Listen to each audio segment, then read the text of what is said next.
another episode. I'm going to be honest with you. I'm kind of retarded.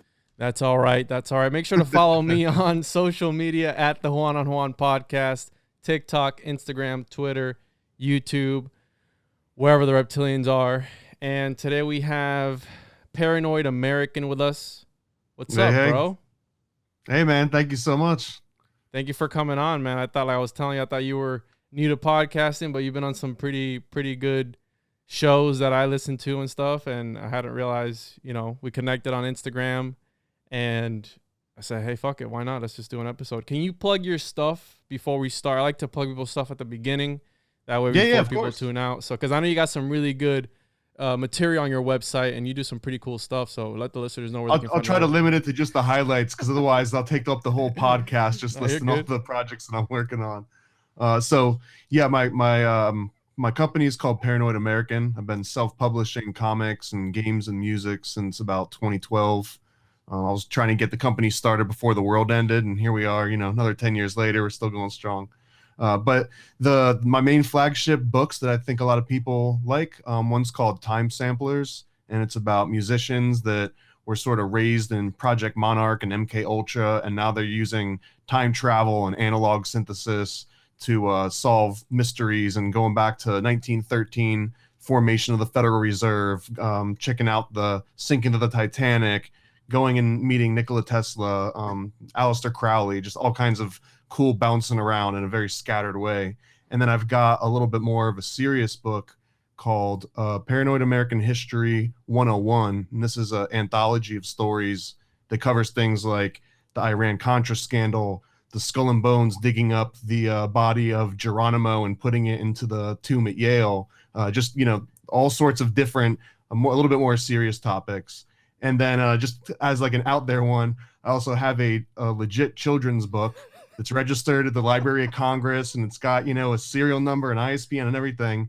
And it's called Connect the Dots, The Confounding Conspiracy of Chemtrails. And it basically, like the original premise was, some people just refuse to believe some things that are, factually easy to prove.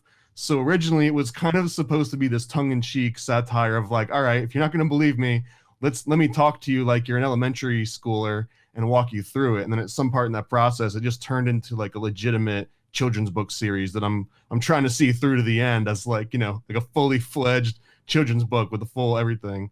So that means I've got like 20 or 25 different separate projects that are kind of in the works, and I think about 10 that are available on Amazon. So again, long-winded intro and plug, but Paranoid American, and check out on Amazon for a lot of new releases that I've just been releasing this month.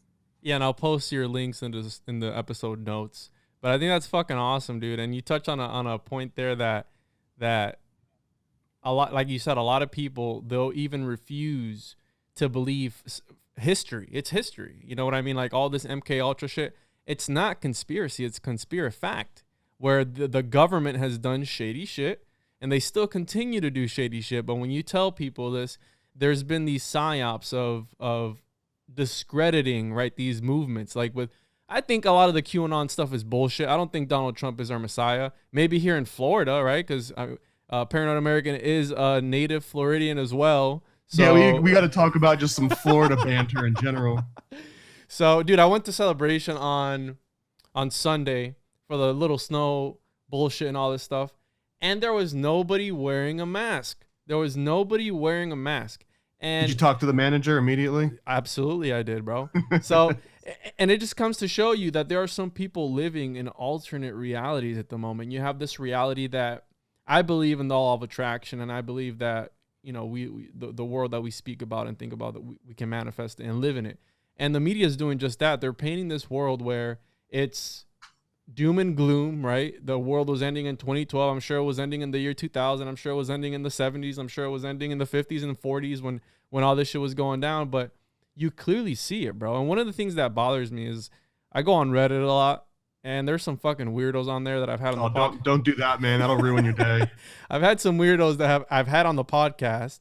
I'm not gonna say who, but I've also touched base with people who I usually do a pre-podcast call just to screen people, get a feel for them, and just get because I've You didn't had do that here. I could have showed up and gone all kinds of you crazy. could have been like huh? some fucking neo-Nazi or some shit. I would have had you on the podcast. But I knew, right? I was like, this guy, whatever. If he's a fucking weirdo, then it is what it is. But I've had some experiences. I'm just gonna say that. And one of the things When you open that door, you never know who's gonna walk through, right?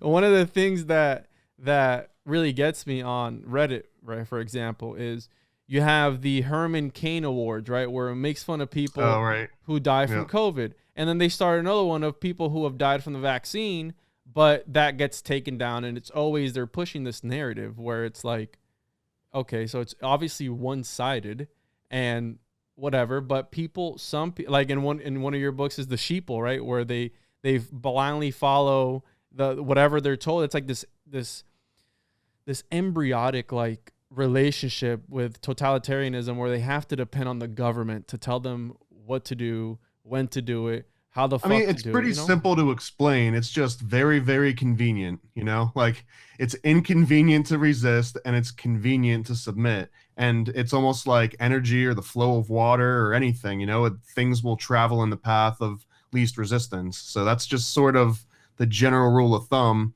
And I would say in almost any field of study, whether you're studying humans or studying, flow of water, energy, it's just kind of that same principle. So when you set up barriers to resist or barriers to kind of do your own individual thing and everything else is there to cater and almost influence you and reward you for playing along, then it's obvious what the outcome is going to be.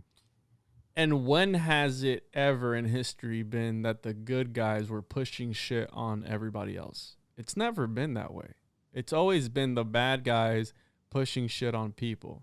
Like, well, I mean, you can make an argument though that whoever's in power sees themselves as the good guys pushing the good stuff, and all the people that are resisting are the bad guys. It's 100% a matter of perspective, and in some cases cut and dry. There's obviously an imbalance, like Nazi Germany or something. There's some really good examples where there's an obvious imbalance, but there's a lot of other situations where it just depends on what side of the line, if you're staring into the sun or if the sun's at your back. Yeah, and like you said, the Nazis, I'm sure that they thought they were doing something good at the beginning. Or do you think it was maybe like the Knights Templar where they started good and then some bad apple spoils the rest and then they just turn sinister? Because we're jumping right into the shit, bro. I don't know. I think that the Nazi party served as this vehicle that could facilitate so many different people's agendas. Like you've got people that wanted political power. You've got people that wanted to impose, a complete social genocide.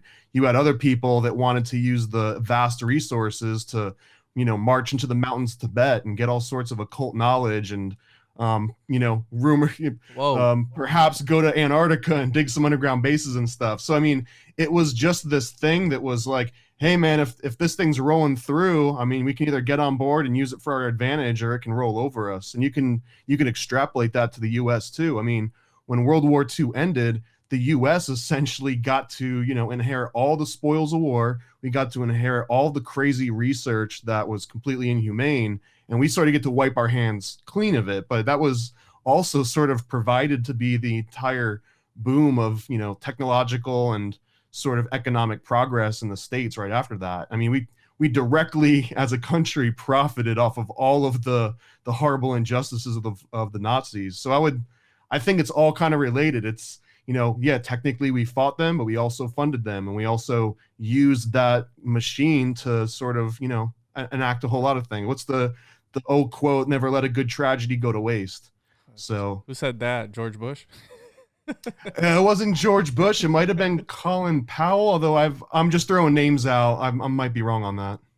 Yeah, and a lot of history. A lot of American companies helped the Nazis with their vehicles, and what was it? IBM was one of the really big ones that also contributed to. Is IBM even American? I'm probably talking out my ass. Well, they were some of the rumors. I haven't gone into the deep research, but the main theory is that they were kind of contracted to develop the entire serial system and how to assign numerical numbers to every single person and kind of track them as an inventory system. So yikes, dude. And that's when it gets that whole ideology of the Nazis, because I love World War II history, that whole ideology, like you said, with Project Paperclip, got like transferred over to the American government. Like you said, they just kind of like, it's like the CIA when they look into something that is obviously woo-woo, but they're still acknowledging it. So it's like, why are you even giving it attention if it's bullshit? You know what I mean? Like if it's bullshit, why are you even talking about it? And all these secret projects of all these things that the CIA has talked about that we know about and that we probably don't know about, right? That there was this guy on Joe Rogan recently that was talking about how they were looking into this book that some guy wrote about how the world has this cycle of cataclysms every so often in the Earth's core. And it was like, it had to do with like Adam and Eve and all this bullshit. And it's like, wait a minute, the CIA, through the Freedom of Information Act, because you have to request all this information, put out, right, a sanitized copy of all the documents, because a lot of the stuff was redacted. But they were discussing, the book isn't hidden. The book is, some guy just published it. But their discussion of that book was top secret. And the CIA and all of them were talking about it. It's like, if it's bullshit, why are you acknowledging it? What do you guys have to get from? I'm totally unfamiliar with the exact book that you're talking about, but I already have some theories on why they would hide that. One is it might have had some kind of information that everyone else just didn't notice, and another one is it could have almost been like an Operation Mockingbird sort of, coded message that it was intended for only operatives to read, or some kind of other encoded message that once someone high enough in the CIA said, whoa, we don't want anyone else to get a hold of this, and redact it. Again, I'm just spitballing because that's what I do. So it's almost like the whole idea of the Rosicrucians being behind the whole King James version of the Bible, where they put hidden symbols in it. And I've always said that all these guys from history who have been attributed to the arts, you have Isaac Newton, you have all these guys that are Shakespeare, gotta include him. Shakespeare, all these people, they were all part of secret societies. They were part of these occult practices. And the reason that they were part of these occult groups was because it's always about some bullshit where they think they can achieve some higher divinity. And they have to do these rituals to talk to God knows what entities to be able to show them, right? Like some Baphomet type shit. How many Baphomets have we had all throughout history that we don't know about, that these guys were in contact with, and they're the guys that we attribute the craziest things in history to? You know what I mean? Like Isaac Newton. Yeah, there's another mundane explanation to this too, though. And this bursts a little bit of a bubble, but I actually think it's a little bit more fascinating. But if you think about it, way back when we're talking about, ancient artists and ones that kind of shape society with their art and writings, there weren't necessarily like book clubs and online chat groups they could just go and freely join to meet like-minded individuals. So a whole lot of this stuff, the old, secret societies and the Freemasonry of the 19th century and 18th century, a lot of that's kind of been obsolete, because now we've got chambers of commerce and CEO boards, and you've got like investment groups that get together for social events and stuff. So Bilderbergs and all this shit. Yeah, and the Bilderbergs, and you've also got private Zoom calls and cell phones and stuff. So a lot of the reason why these secret societies originally existed, there's obviously this whole element of promising people this arcane knowledge that they are only going to get if they go through these degrees and give over resources and things like that. But there was also an even bigger, or at least equal, dynamic here of, I want to become known within other leaders in my community. I want to know the other business leaders. If I owned a tavern, I might want to know all the other local tavern owners and business owners and stuff. So that was another large part of it. It wasn't like there was an option for the non-occult society that talked about things that the government was against, so you kind of had to do it in secret. So again, either a society would form around this group of like-minded individuals, and they might just go and open a lodge and call themselves, a Freemason lodge, but really they were almost centralized on talking about certain topics. Or again, kind of like the Nazis, you look at Freemasonry or any other secret society as a vehicle. It's like, hey, here's this thing that's already kind of self-governing. They've already got their own secrets, their own methods. They all meet on Tuesdays, you know, they've all got like a schedule, so you can just kind of adapt that. And what do you think it is? Do you believe in this whole metaphysical bullshit of right, like the whole Aleister Crowley? You know, I have this stigma against Aleister Crowley, and the thing that bothers me about him is the kid stuff. You know what I mean? Like the whole sexual kid stuff. What are your thoughts on these guys actually achieving power? I really have a complete dislike towards Aleister Crowley as a human being. And honestly, like, yeah, the kid stuff is sick, but I think my favorite example of how he's an absolute asshole is how he would convince people to go on these like huge mountain hikes with him into, you know, very, very dangerous for like expert level climbers only. And he would go and get sort of like, you know, 8 or 10 people interested and be like, hey, you know, I'm going to go on this climb. You want to go and hit the summit and whatever. And on the way up, you know, people would obviously just not know how to climb mountains because they'd never done it before. They didn't know how to acclimate to the climate change and the thinning of the air. And he would just continue on without him, and people would just literally die. What? Because he was, yeah, dude, if you haven't heard this is probably one of my favorite sort of stories on how he was an absolute asshole to, you know, even his friends or people that came in contact with him. He was a cuck, and he was cucking people, that I know. He was an agent of chaos in just any single, you know, aspect of his life, I think. What the fuck? I never heard of that. I have a Tom. I had to do this other podcast, Strange Juan.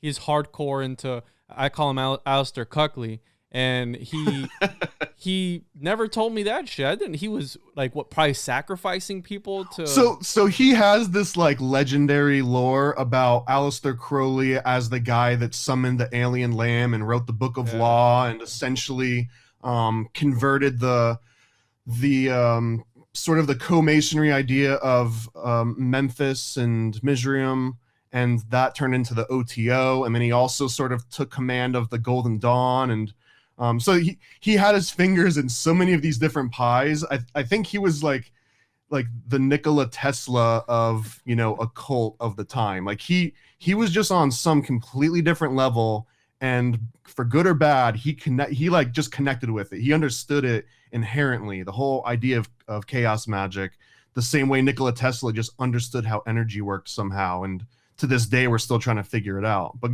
going back to your question, do I believe in sort of the whole metaphysical hocus pocus? And the way that I interpret that is, did Aleister Crowley actually talk to an alien?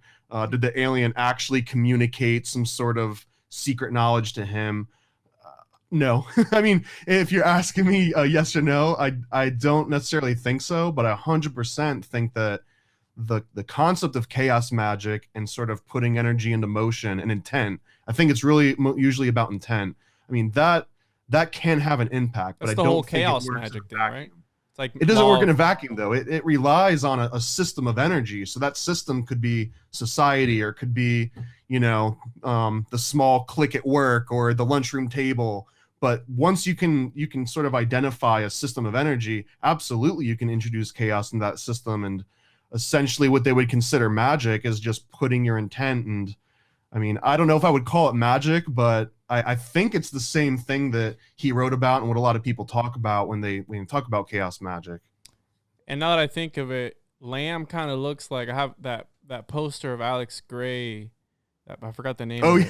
It kind of looks like that. Maybe he was tripping his fucking balls off on peyote or something, and he saw that, because that's another thing, right? They would use psychedelics, they would use ecstasy, and then with the whole thing with Jack Parsons, right, where he would supposedly they would fuck each other's wives and do all these orgies and stuff with sex magic as well. Yeah, so chaos magic, you said it works in like a closed loop system, and you use that to manifest whatever that system is. So it's not like you can it's not like you can affect. Personally, I don't believe you can just be sitting in an empty room and not interact with anybody else in your community or life and just recite chaos magic rituals and have some kind of impact on the outside world. I personally don't think that anyone's ever been able to harness that sort of you know, personal willpower just through intent alone. But if once you actually take someone that believes in chaos magic, and, you know, like a good example too, or there's all kinds of powerful leaders that would describe how they would wake up in the morning and sort of draw this mental box around themselves, and they're hyping themselves up and envisioning what's going to happen that day and working towards that. I mean, at the end of the day, that's just really good planning and having very meditation. concise. Yeah, it's meditation. It's just intent and focus. So people that tend to believe in magic and chaos magic and intent and focusing their intent, I mean, they're obviously might have a leg up on people that are just kind of winging it and playing it day by day. So I mean, that's my mundane experience of it.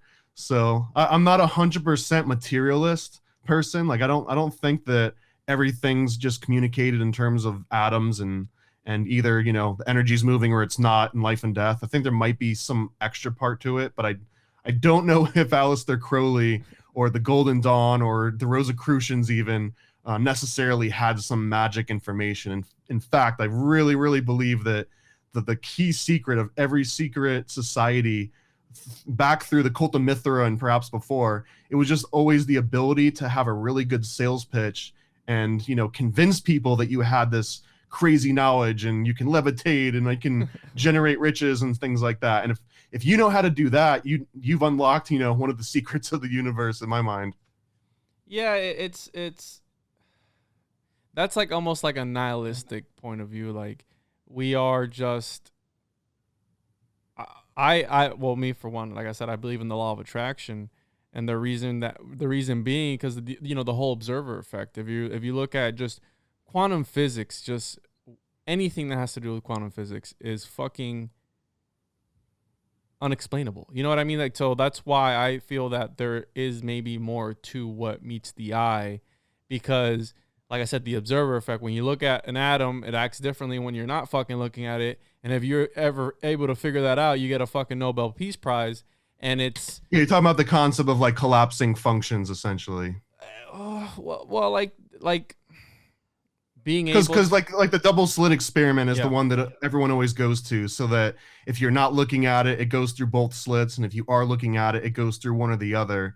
But another way of looking at that is you being the observer.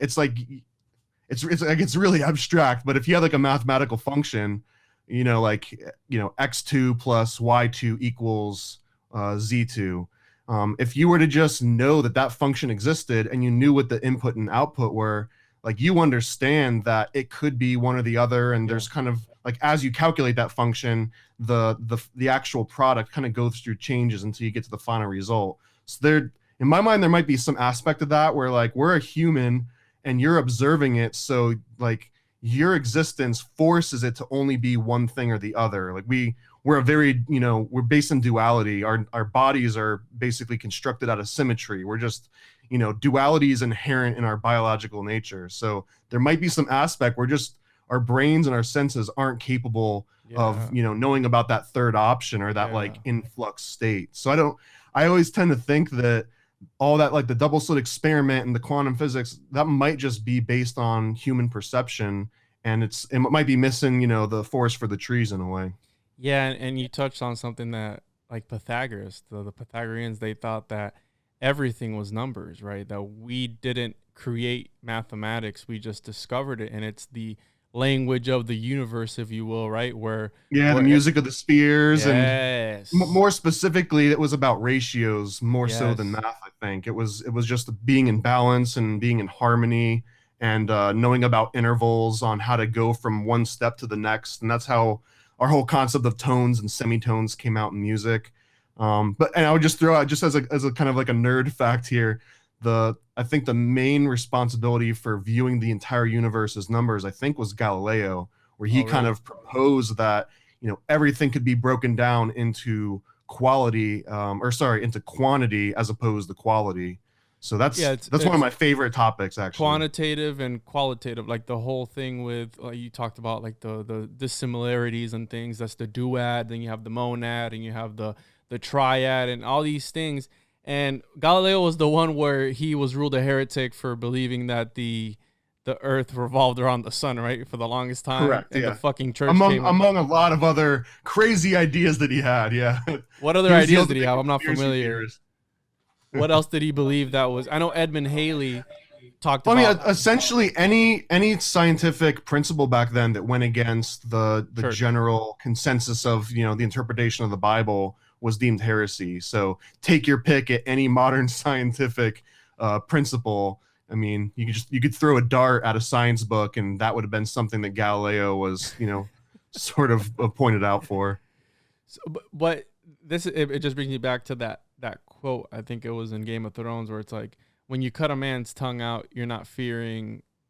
You know which one I'm talking about, right? It's like you're fearing not what he has to say because it's true or some shit. Let me look it up. God damn. And I wanted to point out too, because you were mentioning the whole duality, and this will, to kind of cut to the chase of a really deep and complex conversation. But I kind of believe in some sorts of, like, if you take Occam's razor, which is like the ultimate shortcut, where you say the most simple explanation is typically true. I don't necessarily subscribe to that. I don't think that easily describes so much phenomena. It's just the most convenient one, because if you take that to its most extreme, then why is there something at all rather than nothing at all? Why doesn't just complete negative space exist for infinity? Why is there even a single atom out there, and why is there entropy at all? So just the fact that entropy and matter and anything exists at all, that it throws my mind for a whole loop. And it's a very like a Upanishad sort of derived way of thinking. Have you ever heard of Hitchens' razor? I've heard of a bunch of razors. You have to remind me of that one in particular. It's like, if you bring up an idea without any proof, I can disprove it without any proof.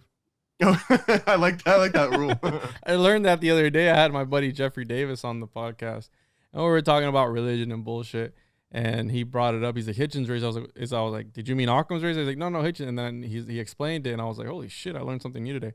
The quote that I was talking about was by George R.R. Martin. He's probably a lizard. When you tear out a man's tongue, you are not proving him a liar. You are only telling the world that you fear what he might say. Why do you think it is that they discredit people? And obviously you publish things, and I wanted to ask you how you got into that. But why do you think that they do silence conspiracy theorists? Or it's the easiest way. I mean, character assassination is so much easier than physical assassination, especially today.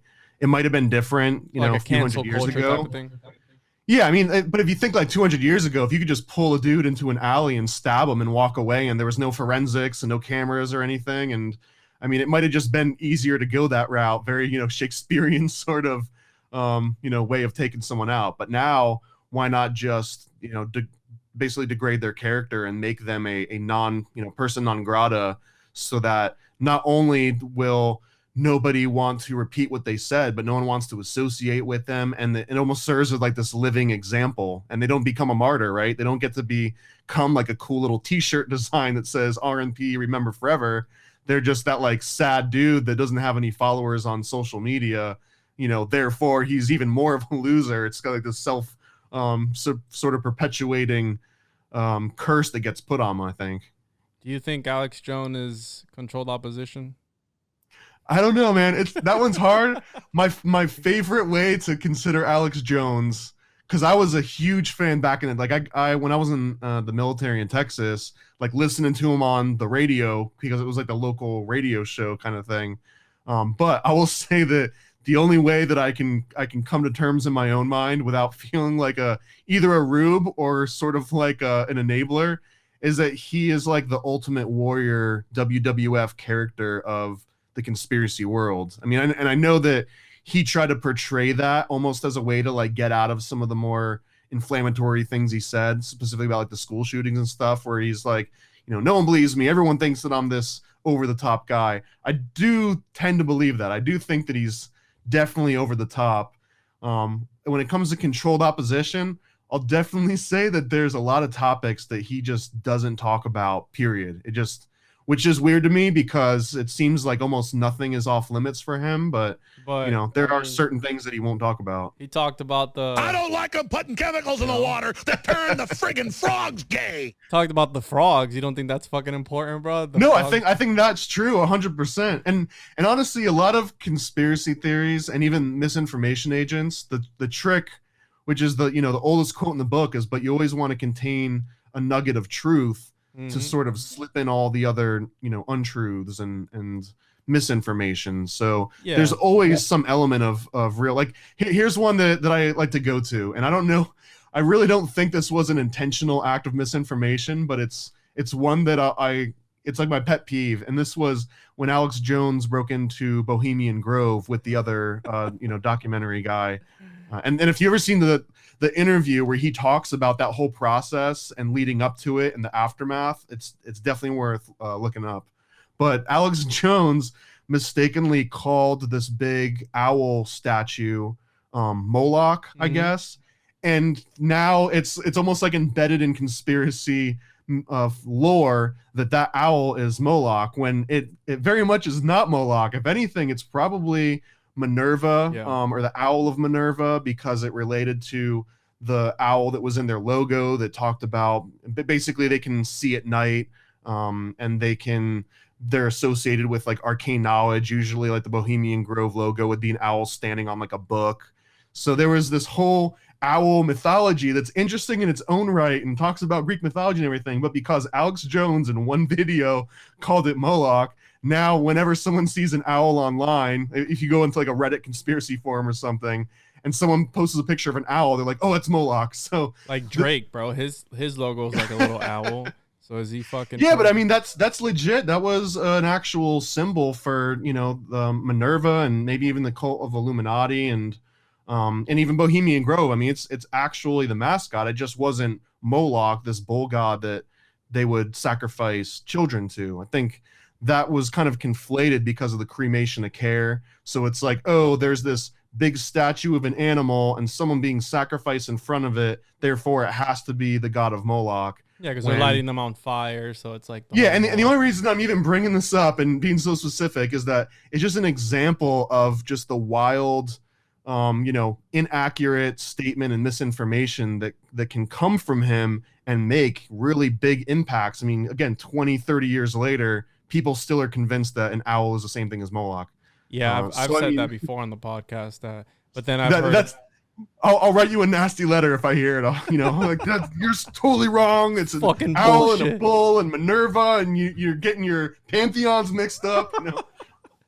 So I'm just bringing that up as an example where I don't know if that was a malicious intent or if he's just really quick to shoot from the hip and he suffers a lot from it. I think he is, bro. I mean, I think I've always said that the person that he plays, I think he's morphed into that character. You know what I mean? Like 100%. Yeah, 100%. Like the cycle, like, the movie Split, where his personalities like morph his being and his body, and he just turned into, it's Patricia or whatever the fuck he said. Going back to what you were talking about, law of attraction, right? I mean, he's putting that persona and that energy out, and it's just coming right back to him, and those two things feed on each other until they almost become one.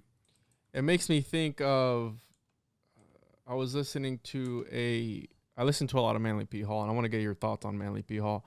And huge fan. They taught I believe it was him or somebody else, where the werewolf was actually a state of mind and a state of consciousness, and it wasn't actually a werewolf, like how we see in the movies that it's portrayed, where it turns into on the full moon it turns into a fucking werewolf. That is just like some psychotic episode where the person believes that they're a werewolf and therefore they act like a dog and do all this fucked up shit and become like a feral animal. Yeah, exactly. Like this the duality within, right? Where it flips a switch and they're just like altered states, right? The guy comes out of the tank and he breaks into the zoo and he starts eating lions. Yes, yeah, just like that, exactly. What are your thoughts on Manly P. Hall? I'm a big fan of it. I've listened to hours. Huge fan of Manly P. Hall. I'm so glad he hasn't been canceled yet, my man. And I would say that I love just going to analogies and pop culture analogies, but without a doubt in my mind, he was the Neo in the Matrix of occult knowledge, like where he would walk into sort of a cathedral and a normal person would see all these Catholic saints and maybe the pretty colors coming from the stained glass windows, but this dude would go in there and just see astrological signs, and the snake and the scorpion at her foot means that this is actually talking about this particular house within I'm not well versed on the astrology terms, but he would just he understood inherently this concept of occult nature, where you've got the sort of like the presenting aspect of everything, what you see when you look at it, and then the actual meaning of it that, you know, less than 1% of people would ever recognize. Another goes like the cult of Mithra, where the guy's stabbing the bull, and if you look closely, there's also like a little scorpion at his foot, and there's a dog that's like nipping at his chest, and all of those are representing different constellations. So like, I don't know how this dude did it, but again, he was just one of those people like Tesla. He just like inherently understood it from a young age. And in fact, one of the coolest facts about Manly P. Hall is that he was a high-ranking Freemason, but he didn't go through the ranks to become a Freemason. He just kind of like made friends with some Freemasons. They brought him to a lodge, and everyone was fucking blown away with how much more he knew about their entire society and all of their secret teachings. Like, he knew it. He was explaining it to them, and he wasn't even a member. So they would just like made him an honorary 33 degree member. They were like, bam, you're just instantly promoted because, dude, you're like, you know all this shit like somehow already. Bro. We didn't have to tell you about it. So and his entire life was like that, I think. I think that Manly P. Hall was channeling stuff, like channeling this information, because if you listen to his work, just how Aleister Crowley and all these motherfuckers right through all of it, like Moses, I believe Moses, you know, channeled the 10 Commandments and talked to God, et cetera, who was having a DMT experience or not, whatever. But the reason I say that is because if you listen to his lectures, not only does he not have any notes, not only does he just recite everything from his fucking just the top of his head, just how you're saying this extensive knowledge. I would love to talk about how he did that, because that's a whole fascinating concept in its own right. What do you? How do you think he? I think he was channeling something, because if you listen to his lectures, I don't think so. I don't know. I think it was challenging. I think that's almost taking away from what an incredible mind. But that's what I'm getting at. That it wasn't him instead, because different lectures, he's got like a different tone, right? Like a different. Yeah, you know? but again, like we're talking about someone that sort of self-taught themselves in the classical arts, even way after the traditional classical arts were no longer taught to the mass public. Like this, he just went into, you know, libraries and read up on the quadrivium and just like geometry and astrology and taught himself this stuff and recognized the patterns right away. So I don't think that there was anything he was specifically channeling, and he was just a great, like, one of the original arts was the art of rhetoric, and he mastered rhetoric as well. Just like you're saying, when you listen to him talk, he has great breath control. He's got this vibrato in his voice, almost like a preacher will talk to you, that just like drills right into your head and gets you kind of focused. And then the uncanny ability to just recite these lectures for hours and hours on end. Fucking almost wild, bro. That again was just another huge skill that the classic world treasured, and a lot of people could do that back then, because you think, I mean, they didn't have an easy way to jot down a bunch of notes. You know, they weren't gonna etch it into a bunch of like stone tablets and kind of keep them on the side and you know, cue card. So I mean, have you ever heard of the concept called a memory palace? A memory palace? No, please enlighten. Oh, this top 3 of my favorite topics of all time. So that really quickly, a memory palace was a way that you know, orators and like a Manly P. Hall would memorize a 2 or 3 hour lecture without having to stutter or look at notes. And a simplified way of doing it is to think of like the childhood house you grew up in, or some house that means a lot to you, and you can remember every detail from walking in the front door and going through the hallway and going through each of the rooms. And maybe if you think about the room you grew up in the kitchen, you know, you had a certain refrigerator and you had certain drawers where the forks and the knives were. And I think you probably remember all of those very intricate details. So if you imagine you're trying to deliver this 3-hour speech, imagine that the intro to your speech, all you have to remember is 3 or 4 sentences, and you just remember them in your mind that you're standing outside the front door to your house. And then the second paragraph, you sort of memorize it as if you're standing inside the front door and you're looking, you know, into the house. And then the third paragraph, or the third topic, is a better way to describe this. Maybe the very first drawer in your kitchen, well, that's the first point you want to make. And then the second drawer is the second point you want to make.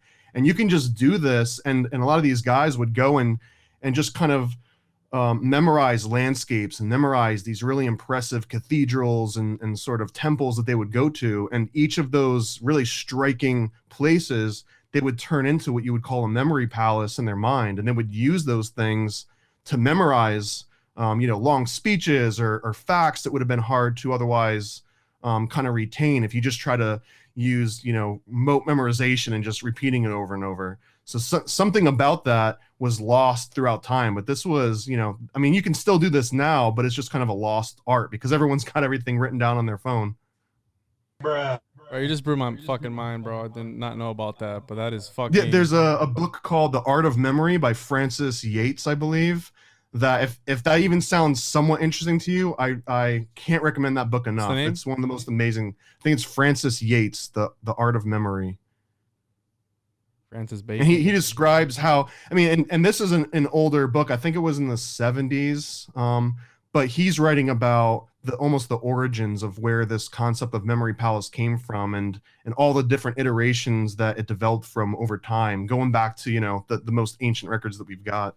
So it's like probably what these guys in like the Library of Alexandria were doing where it was like this YouTube, right, of its time, where everybody, all these scholars and intellectuals would gather together to do all these speeches and lectures and shit, and people would just share knowledge, right? It's almost like something like that, where I'm sure now that you mentioned, I had no idea what that was, but now that you mention it, it does make a lot of sense. And I can't even imagine the type of training that you would have to go through in order to. It's honestly, man, it'll freak you out how easy it is to do. There's another book that's a lot more modern called The Art of Moonwalking, I believe, and it was about this journalist that was covering like a memory competition where these guys will kind of go on this national or international competition.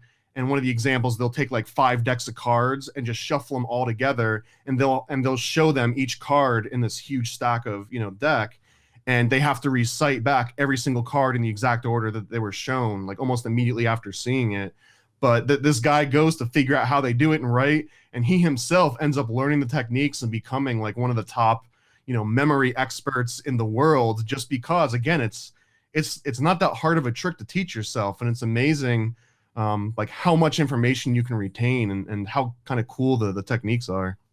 Do you think that in society, because this is the first time I'm hearing about that, do you think that we've been, intentionally dumbed down with all this bullshit that we have? For example, like you said, the phones and computers. It's convenient to try to blame some exterior source of like, you're dumbing us down, but I don't know, it also sidesteps a whole lot of personal responsibility. Like, again, like Manly P. Hall, from what I understand, he wasn't like groomed with a silver spoon in his mouth where people were just teaching him astrology from a young age. He had a knack for it. He just opened up a book and was like, wow, this is totally my jam. I'm going to learn everything I can about this. I'm going to dedicate every waking hour of my life to understanding all of this in absolute detail and trying to explain it to others so they understand it.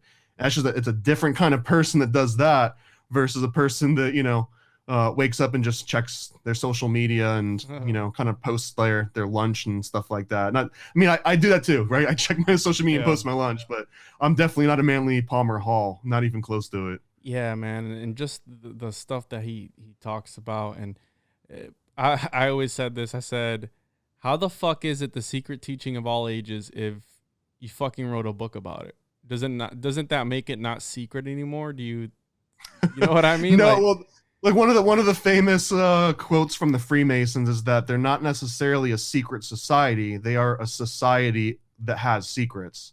And I think that's kind of with that whole secret teachings. Because again, it's like you can teach someone what the Virgin Mary looks like and how to pray to a crucifix of Jesus and what all that symbology means.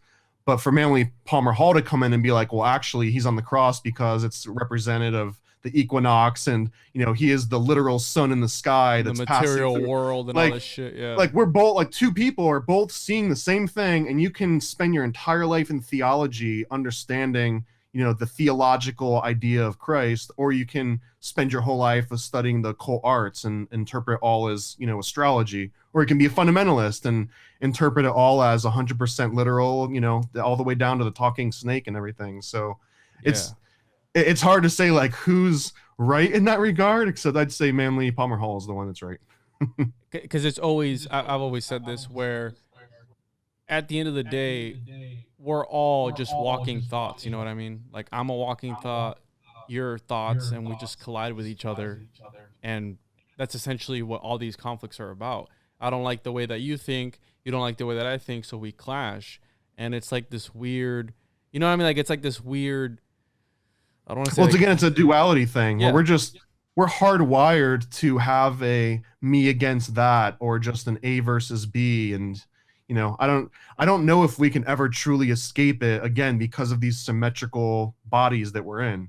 I mean, you know, we've got a left and right hemisphere of the brain that each, you know, process information completely differently. It is literally baked into our biology. What's it called when the human brain interprets like a shape? Forgot the name of it. You know what I'm talking about? Where it's like Are you talking about like synesthesia? I think it's that, where if you look at a blob, your brain tries to like, you know, when you look at something in your room like at night and you see like a shape of a person or like a monster or some shit. Yeah, I don't know the name for it, but yeah, the brain has a propensity to always Yeah. make faces out of things that you don't recognize. There's also a really cool phenomenon called form constants, and this is when people take psychedelics and they see swirls and certain patterns and kind of like different, you know, color wheels. I mean, this is also can be described as a concept called form constant, where everyone essentially sees the same sort of shapes, just because, again, it's like a biological side effect. Yeah, a form constant is one of several geometric patterns which are reoccurringly observed during hypnagogia. I don't know what the fuck that is. Hallucinations and altered states of consciousness. Wow. Yeah, it's like when you do Yeah, mushrooms. and this is just like the gaps in your neurons trying to piece together the information that they're missing, because, you know, you're blocking the information coming from the outside, so you're forcing the inside of your mind to fill in every one of those gaps. And in the way that it fills those gaps in is a very similar biological process as it would be for anyone. So that's why we kind of see similar patterns and have these seemingly like synchronistic experiences. You ever done Dimethyltryptamine. You ever done DMT, bro? No comment. I mean, yeah, I have. I absolutely have, yeah. what was that like? Because that's the one thing that I haven't done as far as, I mean, I haven't very, done LSD. very short, very manageable. I believe in the 70s they used to call it the businessman's high, because the theory was that, yeah, you could take your lunch break and go and trip out to another universe for 15 minutes and then be completely sober again 5 minutes later. So it got this name is the businessman's high, because there was almost no other drug that you could do on your lunch break and come back sober. What the fuck? Is the first time You never heard that? No, no. So maybe I think so cocaine or some shit like that was like the, you know. Maybe, but even then, man, you're gonna have that elevated heart rate, and you're gonna have the sort of like the addiction immediately afterwards that's gonna be noticeable. Whereas, again, the theory was that you could go and trip out to another universe and come back completely stone cold sober, ready to work again. What was your experience on that? Like, did you see anything? Did you So- blast off? You know how they say? Yeah. So it was definitely a breakthrough.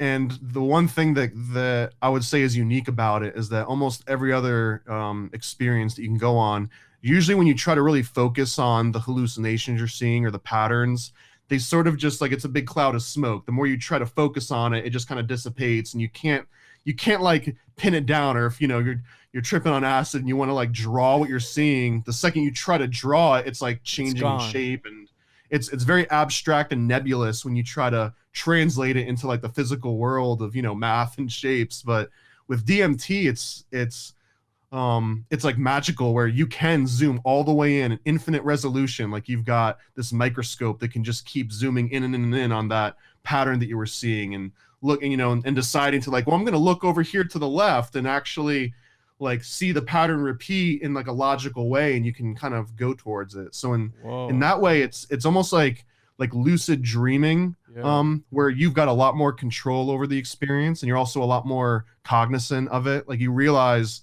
oh, that thing that I'm seeing is because of this thing that I just did 3 minutes ago.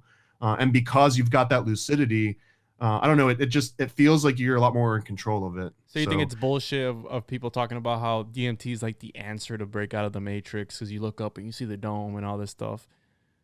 So, I mean, this is one of my other favorite topics here.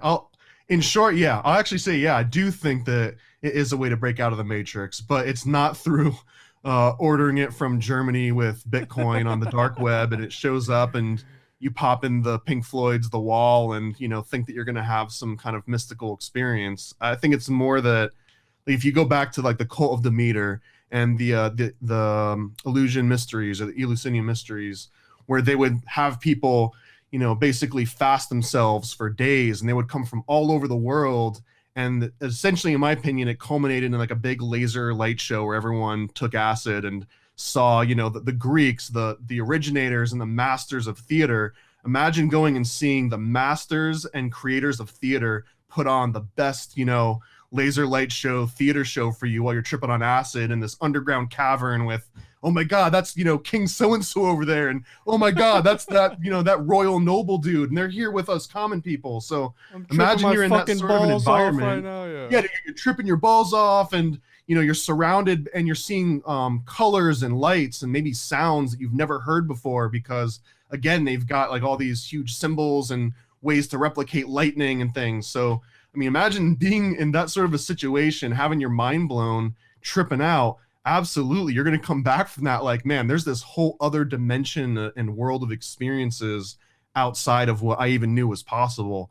Well, you fast forward to modern day, it might not be that groundbreaking for everyone. You know what I mean? Like, yeah, that was kind of cool, but I've got a you know, an Oculus Rift, or I've got a Quest, and I can go into VR. And I mean, there's apples and oranges here, but there might just be like this desensitization to where just the fact that you've kind of changed your perspective might not be enough for anyone, or it might just be seen as too recreational. Because again, like way back in history, it was almost like an ultimate sin, almost punishable if you were to talk about it in public, and especially if you kind of related it to like a recreational activity. It was supposed to be a very sacred, solemn thing that almost you only did once in your life to make it that much more sacred.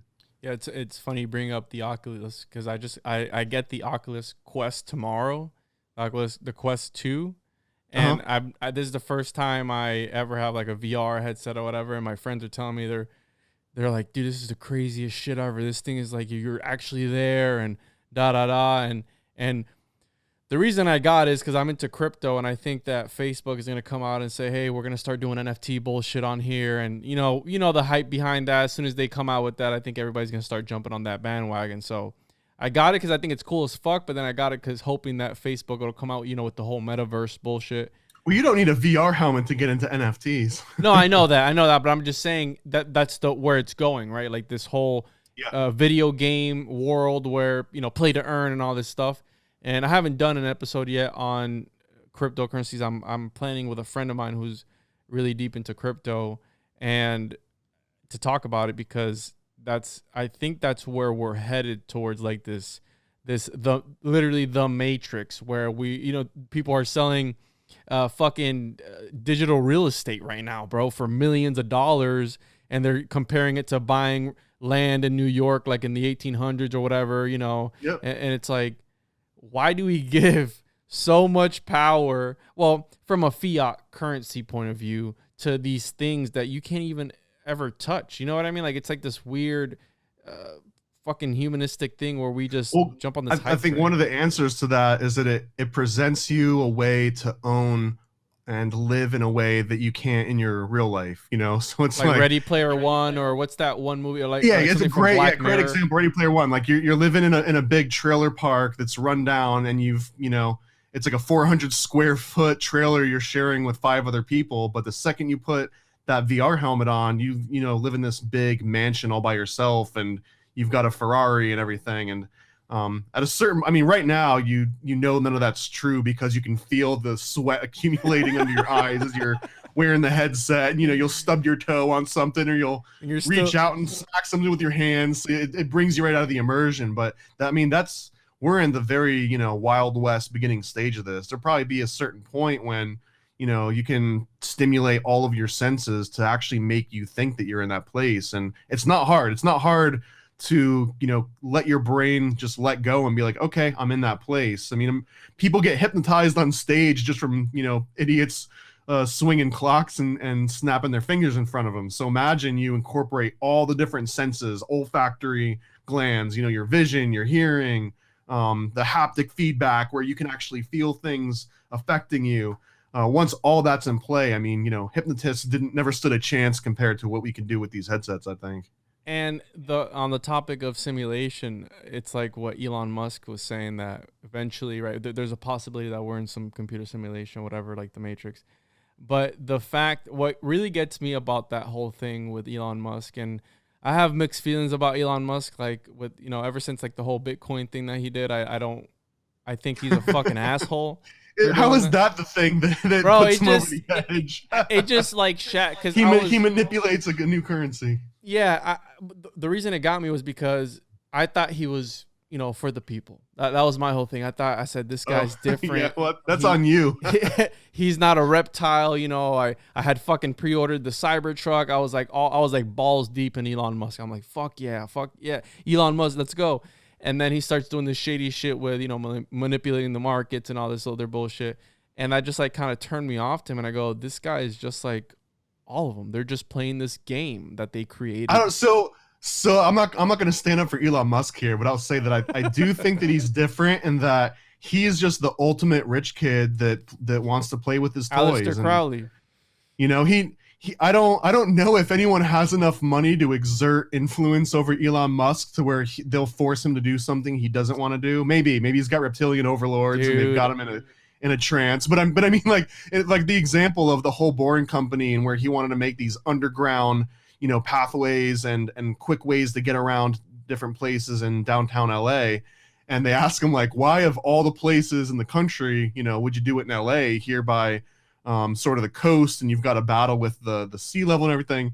And the eventual explanation was like, well, I live here, and it would be convenient for me. So it's kind of like, in my mind, that kind of explains him as a person in a big way, where I've got all this money, and I just want to make life really cool and fun and convenient for me. So why shouldn't I? And there might be some like altruistic side effects of that, where, hey, now we've got electric cars, and if we ignore the rare minerals and pollution that the batteries create, possibly we solved, the oil crisis forever and things like that. But again, like, it might have also just been, hey, I want to have a really cool electric car. Okay, yeah. I've got that. Now I want to go make a flamethrower. Okay, I've got that. I'm bored. Now I'm going to go do this other thing that I find interesting. So I kind of see him as that. Again, like, I'm a little peon looking way up into the sky at Elon Musk, throwing judgment here. But I interpret him more as that, not necessarily this like JD Rockefeller, let's corner the fucking markets and stamp our competition and make sure their grandchildren are, penniless and crazy kind of thing. Let's liquidate the shorts and all this shit. You know what I mean? Like, and I think I've always said that he's an alien that just wants to get back to Mars. I think that he either, because why is it that all these fucking rich people, the lizards, right? Like, bro, look at Mark Zuckerberg. That guy is not fucking normal. You can't argue with me and tell me that guy is a fucking human being. He's an android or some sort of reptilian. Because you see, they're super fucking weird. Is it because they're too smart for their own good? But who the fuck knows? But if you look at them, they're just socially awkward. You know what I mean? Like, the way he talks and the way his mannerisms and just his way of being, so like in jest, I'll go back and forth and talk about people being lizards and androids and shit, but really I don't really believe that in actuality. Again, I think it's given people too much of a pass to be like, oh, he's weird just because he's a reptilian or something. Yeah.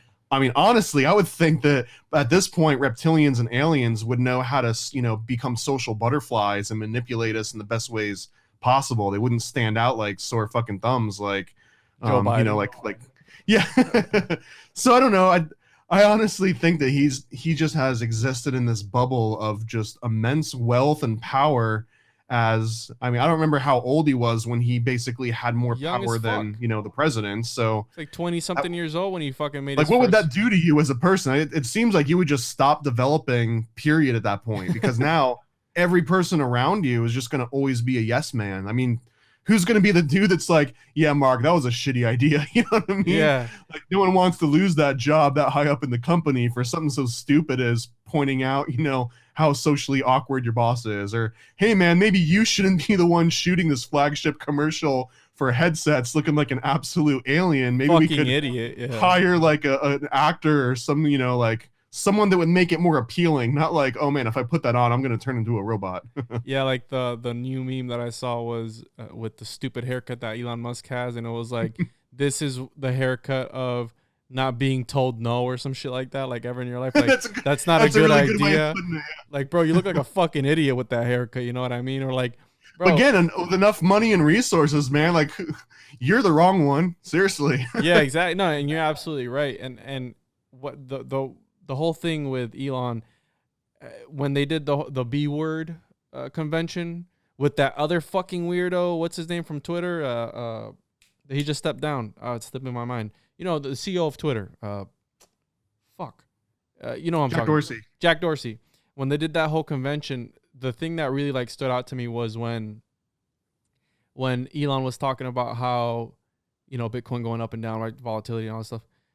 He's like, I don't want it to go down either. And like, you kind of saw like the sadness in his face. So I'm pretty sure somebody either called in a favor and was like, hey, bro, start tweeting some cryptic shit, you know, make people believe that Tesla sold their Bitcoin holdings so that the fucking market can take a shit and we can buy up some cheap Bitcoin. You know what I mean? Like, I think that's also a possibility. Because even yeah, it would be too easy for it to not be. But and I would also imagine when you're at that kind of level, it might not even cross your mind that, you know, it probably does cross your mind, but just the power of you just saying that and the market immediately reacting afterwards. But that actually is a good point, because there's no such thing as insider trading when it comes to crypto. I mean, there's no regulation that makes it illegal to be an inside trader. So I mean, okay, maybe he did do that. And I mean, that's sort of one of the inherent flaws and advantages of the whole decentralized system. So, I mean, who do you want to go and prosecute him?